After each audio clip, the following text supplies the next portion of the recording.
speaker is Abia Ahmed. Abia, the floor is yours.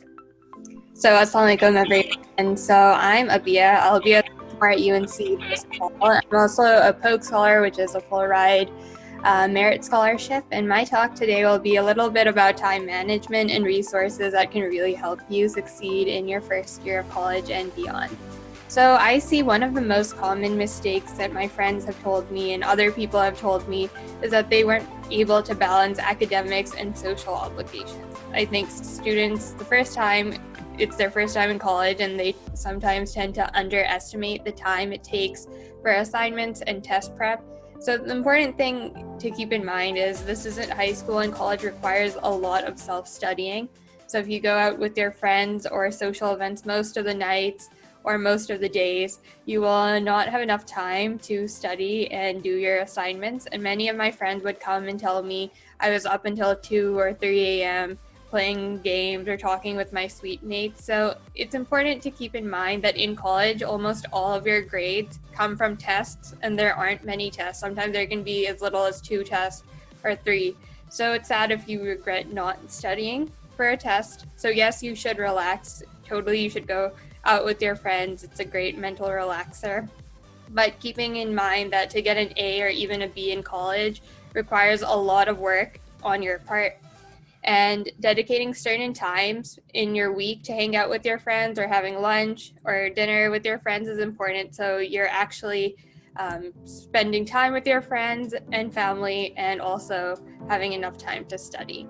Also, one tip that I learned in my first year of college, also don't solely rely on your professors for help.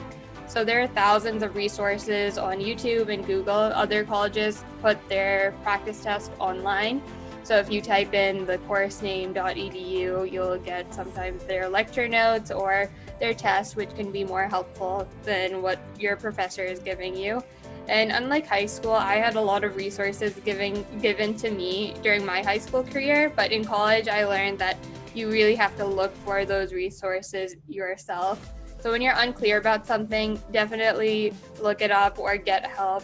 TAs and professor office hours are always noted on the syllabus, and they'll remind you about that. But I wouldn't wait until right before the test, because I feel like that causes a lot of anxiety for students, and you're juggling so many social obligations, academics, clubs, and things like that. And TAs and office hours can be helpful, but if you don't find those helpful, there are many resources on Google. There might be tutoring at your university from other students that may be helpful. And textbooks, I found sometimes other textbooks and videos were helpful. So personally, I took an honors genetics class my first semester of college. It's not normally a freshman class, so it was really difficult. What the professor was teaching was definitely what it was not on the test like that. So what I did is that I found another better textbook on Amazon that lined up with what the test was like, and found other notes, lecture notes on Google from other universities, and that really helped. So professors will not also tell you when to start preparing for midterms and finals, so it's really important to plan out when you will review material. So reviewing for midterms and finals a few weeks before, I would say maybe 2 or 3 weeks before, will allow you to fully process the material and ask for help when you need it.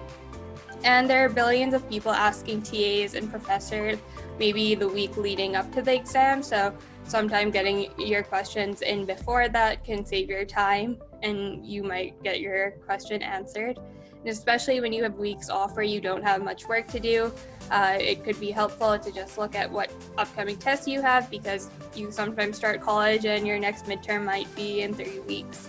So it's important to keep that in mind. So all in all, you only have 4 years of college, and it's important to build those social connections and to have friends and things, but in the end, there is no way to make up those years and have a better GPA. So socialization is definitely important for your mental health and just to build your social connections, but being practical about how you'll get to your career goals and achieve those will be very helpful. So just planning out and having a good year is very important for you. And I hope these tips help. If you have any questions about college or UNC or anything in general, you can totally contact me.